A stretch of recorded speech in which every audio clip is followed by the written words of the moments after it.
Hello friends, எல்லோரும் எப்படி இருக்கீங்க? நான் ரொம்ப நல்லா இருக்கேங்க.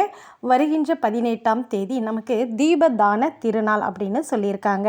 நாளைய தினம் நமக்கு பார்த்திங்கன்னா தீபதானம் செய்கிறது ரொம்ப ரொம்ப நல்லது. இது எதனாலன்னு பார்த்திங்கன்னா, நாளைக்கு திரையோதசி திதிங்க. தீபாவளிக்கு 3 நாளைக்கு முன்னாடி இந்த திரையோதசி திதி வரும்.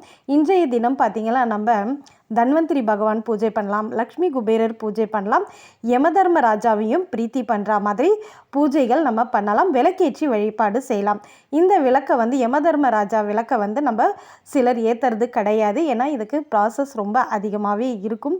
இது நல்லா தெரிஞ்சவங்க தான் ஏற்றுவாங்க. சரி, நமக்கு தெரியல, ஏற்ற முடியல அப்படின்னு நினைக்கிறவங்க என்ன பண்ணலாம் அப்படின்னு பார்த்திங்கன்னா, நம்ம பக்கத்தில் உள்ள கோவிலுக்கு போயிட்டு மண்ணாலான அகல் விளக்குகளை வாங்கி நீங்கள் தானம் கொடுக்கலாங்க.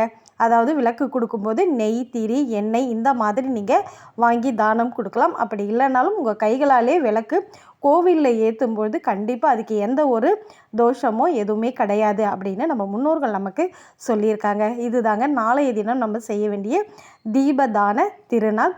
நீங்களும் கூட தீபாவளி அன்னைக்கு தீபலக்ஷ்மி அவதரித்த ஒரு நாள் தான் தீப ஒளி திருநாள்.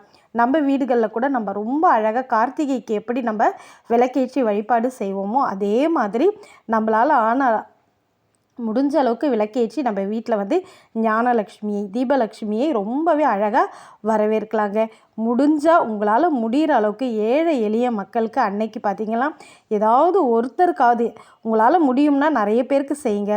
முடியாதவங்க யாராவது ஒரு குழந்தைக்காவது நம்ம புதுசாக ஒரு ட்ரெஸ்ஸோ, ஸ்வீட்டோ, பட்டாசோ கொடுக்கறது ரொம்ப ரொம்ப நல்லதுங்க.